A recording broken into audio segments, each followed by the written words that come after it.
Night has fallen, and the moon is a glowing golden orb in the black sky. See how it shines on the dark back roads of America, and on one road in particular.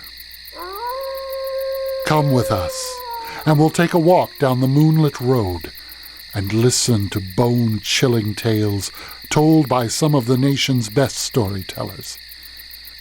Join us now and simply step out, for the night is waiting and the moon is full.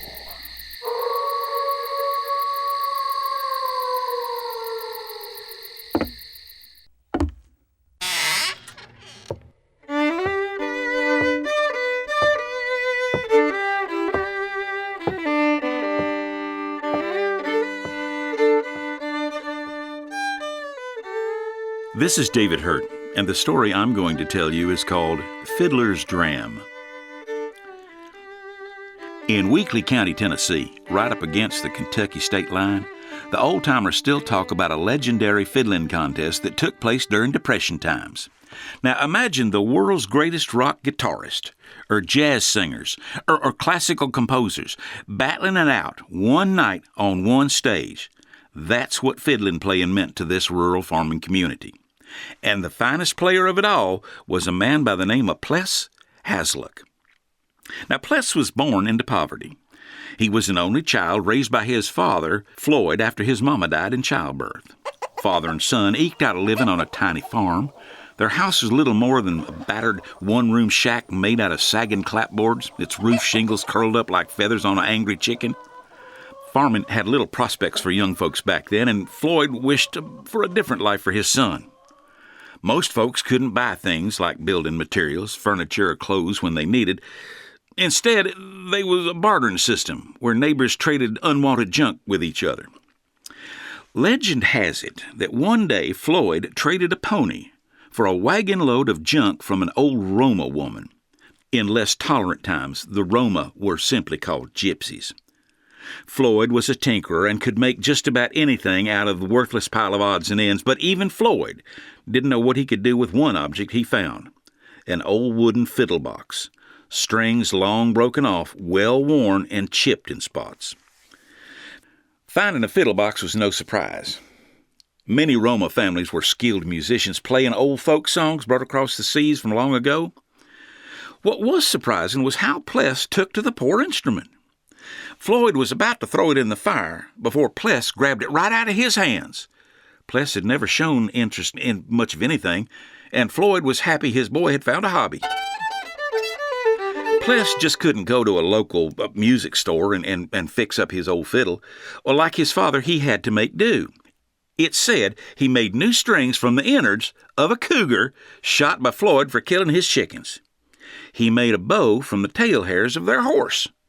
He painted that fiddle bright red from some old barn paint, and it turned out to be as pretty a fiddle from a junk pile as could be.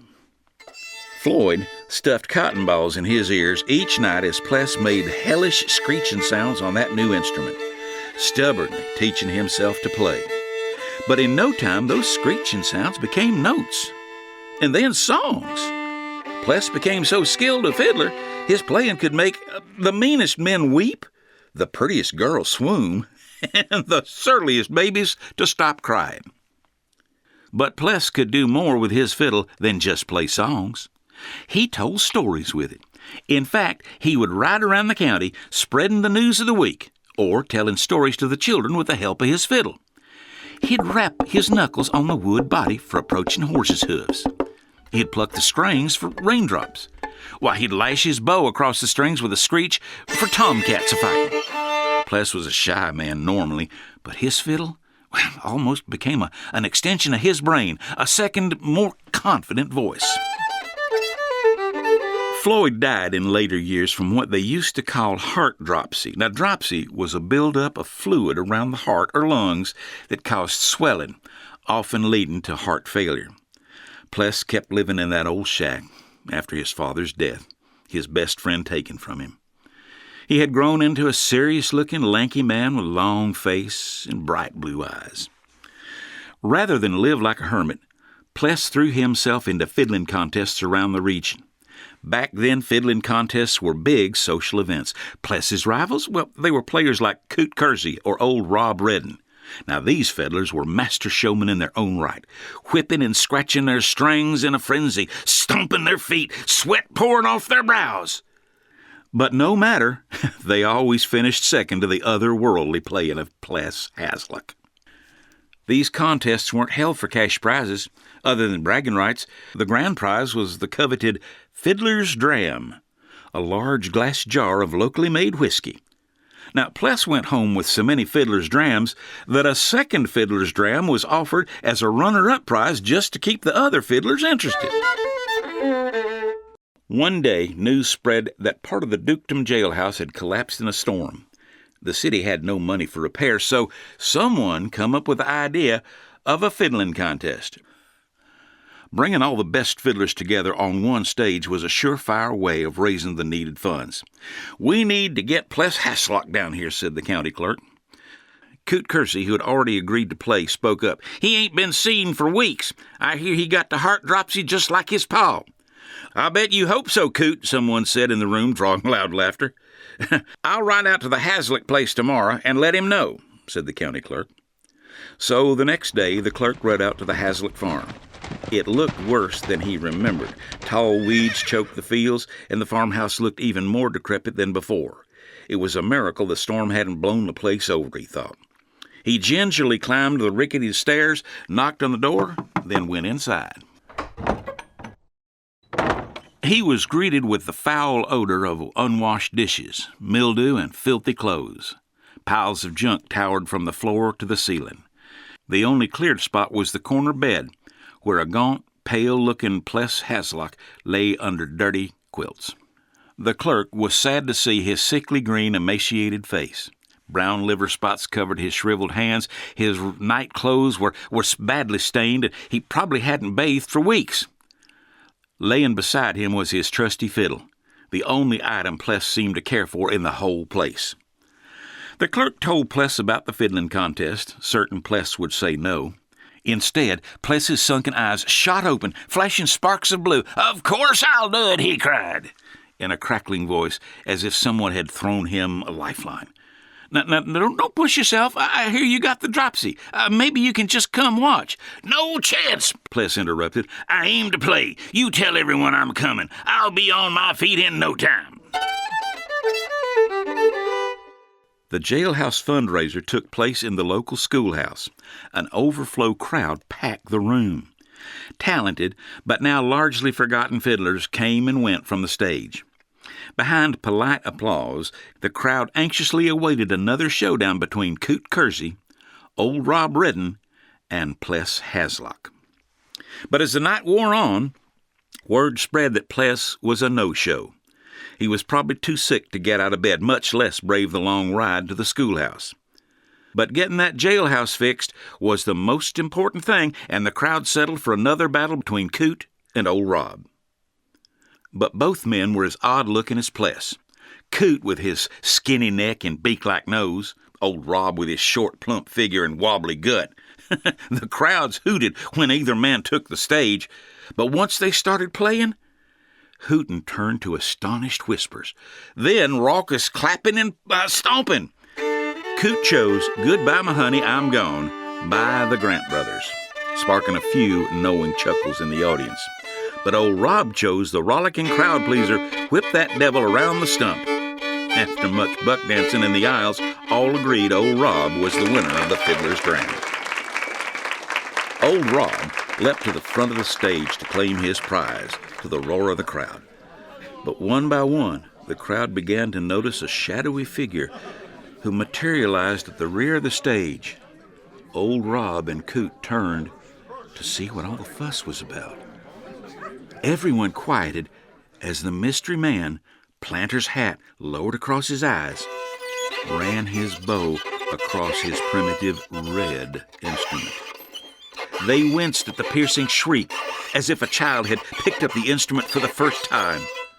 But those shrieks became notes, then bits of songs, a lifetime of fiddle learning crammed into 5 minutes. Like a mountain emerging from the fog, the notes melded into the old folk ballad, Pretty Sorrow. Folks from the old country welled up with tears. They knew the song from the lips of their long-departed mothers and fathers. Shockwaves of excitement shot through the room. It was Pless Haslock. It was said Pless played for nearly an hour, drifting from one teary-eyed ballad to the next. The crowd sat frozen, listening to this sickly man pour his heart out through this instrument. And when he finished, stunned clapping turned to a deafening roar that could be heard 2 counties away. There was no question who the real winner was. Even old Rob didn't mind. He still got a dram of whiskey after all. Pless hobbled to the front of the stage on a crooked walking stick and accepted yet another fiddler's dram. As the crowd screamed for him to take a drink, he took a steep swig of that strong liquor and collapsed on the stage, the dram shattering into pieces. The crowd gasped as the county clerk jumped to his side. "Get a doctor!" he screamed. He noticed Pless looked even dirtier than the day he went to visit him, covered in thick mud as if he'd walked through a swamp. Pless was still grinning ear to ear, but had no pulse. Soon the doctor arrived and confirmed Pless was dead. "How'd this man even get here?" he asked. They told the doctor about the dropsy and Pless's brave decision to play his heart out one last time. "It must have taken everything out of him," they said. "He just keeled over and died." "Keeled over, you say?" said the doctor. "Why, this man's been dead for at least 2 days, and from the look of his clothes, I'd say buried, too." Now that's my story, and I'm sticking to it.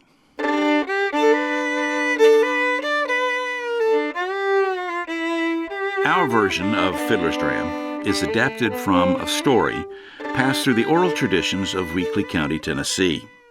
Now, the first known written adaptation was by James R. Aswell as part of the Tennessee Writers Project. It was published in a book, God Bless the Devil, Liar's Bench Tales. The Tennessee Writers Project was part of a 1930s New Deal program to collect folk tales from numerous U.S. states. Many of these stories were told to the researchers by old-timers in the area who'd first heard them from their parents or their grandparents. The story is frequently linked to another Tennessee folktale, The Ghost of Fiddler's Rock, about a fiddler who charms rattlesnakes. Be sure to listen to our telling of this story in an earlier episode. We hope you've enjoyed this story from the Moonlit Road podcast. Please tell your friends, family, and complete strangers about us by rating and reviewing our podcast. You can also find us on Facebook and Twitter, now X, at The Moonlit Road. Visit our website, themoonlitroad.com, for many more stories not on the podcast. This episode was adapted from Folklore and produced by Craig Dominey. Your storyteller was me, David Hirt. Audio production by Henry Howard. Music was performed by Randall Franks, and you can hear more of his work online at randallfranks.com. The Moonlit Road podcast is a production of The Moonlit Road, LLC. See you next time.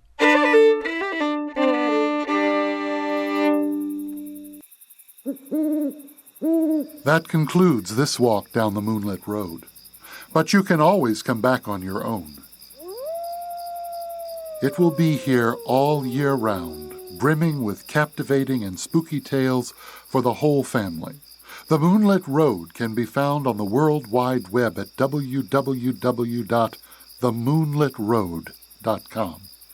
The stories are always chilling, and the moon is always full. On the Moonlit Road.